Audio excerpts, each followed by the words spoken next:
here from JB Design, and welcome back for our second video. Today what we're going to look at is how we painted a 1/6 scale Tifa Lockhart. This is a beautiful cast from CG Trader.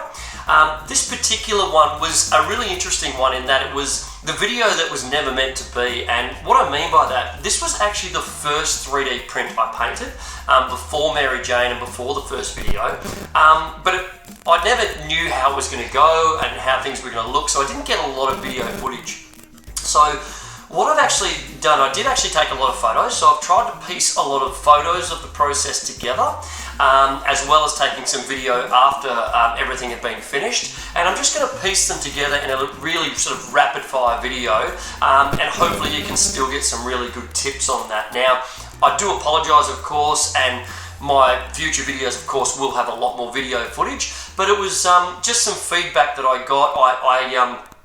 Along with this channel, I made a little Instagram page, which the link will be at the top of this YouTube channel, and that has some of my older stuff, and this was on there, and I got some feedback that some people would like to see the process also of how I went about Tifa. We've got a lot of Final Fantasy VII fans out there. So, as I say, I've just pieced something together. Hopefully you'll still get something out of it. So come with me, we're going to have a look at how we painted a 1/6 scale Tifa Lockhart.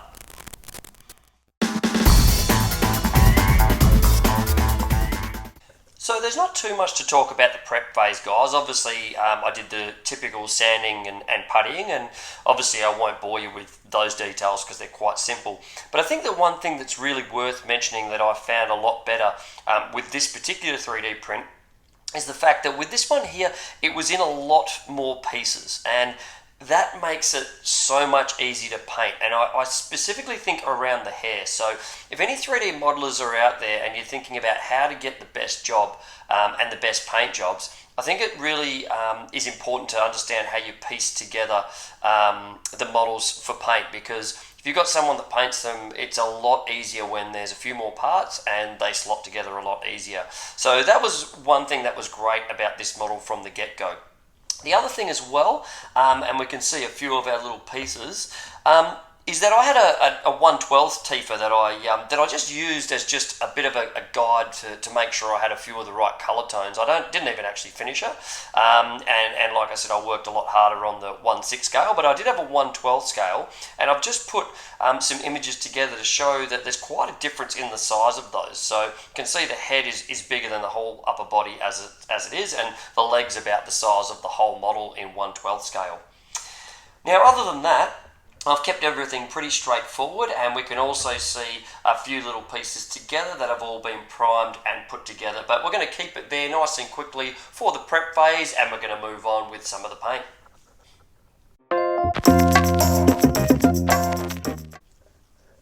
Now, unfortunately, I didn't get into a lot of the skin tones. I didn't have a lot of the time or resources with this particular video, but what we can see is through the head, this is obviously doesn't have the hair attached, is that it was really important to make sure that we got some nice little tones and shades in there, and we used a very similar method to what I used previously, where I work with light base coats and then build from there. We can see she has hints of rose again in her cheeks. Tifa has a very light, almost porcelain-based skin, so I've gone with very light base with her, and that came out I think really good for the skin tone that she shows in the video games. The other thing as well is we can see through her face, we painted and prepped the eyes so we could put the eyeballs in. I tried a few little things, and I did actually paint the eyeballs in, and what we can see in the first picture is I made the eyeballs a little small. She's based on an anime model, so they have quite big eyes, and I made them a little bit more realistic, but then I went back and I touched them up and made them a little bit bigger, and she has those real brown reddish eyes, so I tried to get that in there. I did try putting a decal over the top as well, and you can see that in this photo. But I didn't like the decal as much. I was actually a bit happier with the paint, and also my friend that I was painting this for, he was happier with the paint as well, and I think that just gave a better image. So we stuck with that, and I think it was a really good way to go. So we can start to see how the hair got pieced together, and we had two pieces for the hair which slotted in. And then you can also, through some of these, see how I was able to size that up and then also put the hair on Tifa and made her face really start to come to life. I think it was at that point where I realised that the colour tones were quite good and that I was happy with those. But I think it was really important as well that this just wasn't jet black. We put a jet black undertone, and she has lots of hints. She actually, if you look, has quite dark brown hair. So I put some really dark browns in there, and then I also dry brushed some lighter shades off, and then got the airbrush back over the top and tried to make sure that we got lots of different tones and shades in there. Just from when she's hitting different light, we can see a few of those come out, just so it's not just completely jet black. It's very subtle, but I think the results at the end really speak for themselves. I was really happy with how that turned out. So again, just a very brief understanding of how the hair turned out and some of the processes it took to get us there. So the arms were actually really enjoyable to paint up on Tifa. On one side, she had the glove with the materia in it, and I went for a yellow and a green materia on that side. And on the other side, she has her gauntlet, which is pretty iconic, and that was really good fun to dirty up. She also has some script around that as well, so I was able to pen that in and really try to bring that together. So it was really good fun to do that, and I think it really looks great in the final piece.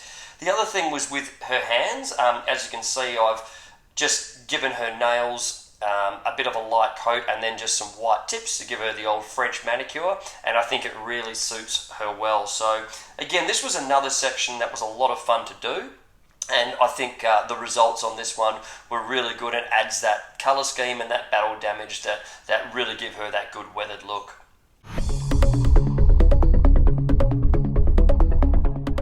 So we now look at some of the extra parts we had in her body and clothing. First up, of course, we have her very iconic busty tank top with the black undershirt in there, and that was cast really well. It even had the little ribs in the tank top, which looked fantastic, and you should be able to see that on some of the images. Also, the little stirrups or straps that go over the top, it was so great that they were cast separately because they get quite fiddly, and they were able to be painted in a really good leather look. So I painted them with quite a dark black with some browns in there as well, and we went from there. Also her skirt. Now her skirt and also her stockings, while they were just jet black, I used different shades of black. I used a green stuff Darth black as well as a normal Vallejo black, and they're quite different shades. And I was also able to use my Cricut to put some stenciling on some of those areas to give them a bit of a textured look as well. I then used some different versions. I used a matte, a satin, and also a gloss coat because her skirt is supposed to look leather. So she got quite a gloss coat on that leather skirt. But there are portions of it which have other base coats of a matte and a satin finish as well. So some of those finishes make the blacks look different as well, and I tried to get that a bit in there, and it's really evident when you see it in person.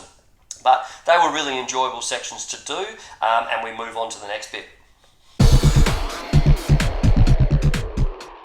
And of course, the next bit, or the last bit, is the very iconic red boots that Tifa Lockhart wears. And everyone loves the red boots. With these, I basically give a little look of how I first airbrushed them and how I approached them.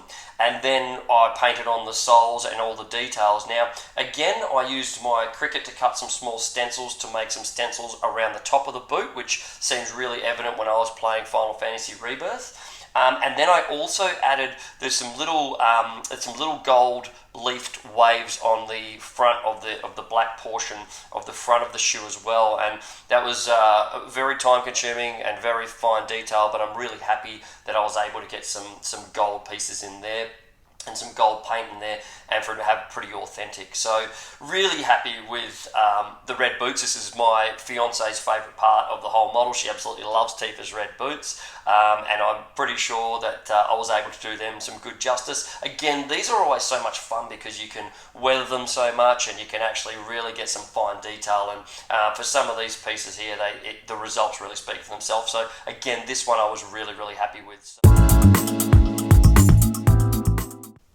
Now, the base, guys, the base actually came, all the black portion of the base was exactly as it was, but it had a kind of mechanical theme set within it, which looks fine, but for me, it was a little boring and I wanted to give it a little bit more life. So the way I did it, I got some 1mm thick balsa wood, cut them into strips and tried to make it look like a wood grain floor. And the main reason I did that is because the first time we meet Tifa in Final Fantasy VII, she is in a bar called the Seventh Heaven, and it has a wood grain floor, so I really wanted it to harken back to the Seventh Heaven and really give Tifa some character. So I'm really happy with the way that came out. Now, just on bases themselves, I've got to say, I'm not a big fan of a lot of the bases that come with a lot of these 3D prints. Now, when I say that, I mean there are a lot of these sort of dioramas where they have big trees or pipes or things sticking out, and I can find that they can be a little bit convoluted. Myself, I tend to go for a more simplistic look and have a real focus on the figure itself. There are some people that love that stuff, and if they ever want me to paint that, I'm happy to do it. But if I'm doing it personally, or when I'm getting asked my opinion, I tend to go for a more simple base and something that really brings that character together within their story. So that's just my little word on bases. Now we're just having a short look at putting Tifa together here. I don't think there's anything that's really hard to explain. I've just glued her together and obviously you can see some pictures that have her taped up and just making sure that she cures properly before we piece everything together. Now, what I do want to actually mention though is how I do that. I know there's a lot of people that put pins in place, sometimes magnets, and I think magnets are great, particularly if you've got interchangeable heads, which come with a lot of these 3D prints, but this one here didn't. This one just came with the one head. So the way I actually do it, I do use super glue around, but what I try to do where the key slots are, I put a 2-part epoxy in there, and I use a really strong one called Mega Epoxy. Now, that almost comes out like a bit of a paste, and when it dries, it is ridiculously strong. It's like a marine grade version of that, and the paste makes it where it's not too runny and really allows me to get that in the important areas. So my dad, unfortunately, my dad works, he restores furniture and he has Mega Epoxy on hand, so I tend to raid his stores and make sure that that I put that in my models. And it takes 24 hours to cure to a hard sort of rock-like finish, and then the longer it goes on, the harder it gets. So that's something that I use. It might be overkill, but it definitely makes sure that I don't really need to pin them, and which is easier when they're hollow, like these particular 3D prints are. So that's just how I piece it together, and now we're going to have a look at Tifa all put together and see how we go.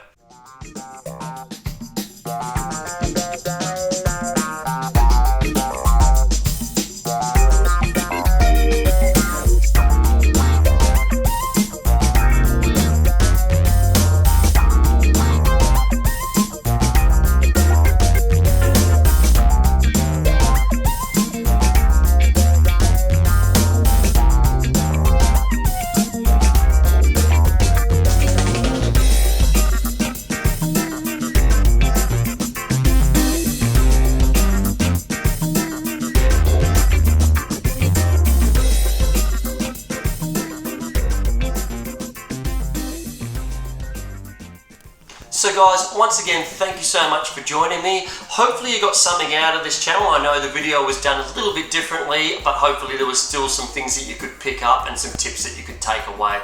If there were some things that you like, guys, please click that like and subscribe button. The more content I can put out, the better it is for the community. And if there were some other things that you'd like to talk about or want some feedback on, please put it in the comment section. I'm always happy to have a chat and talk about some feedback options that we can go with.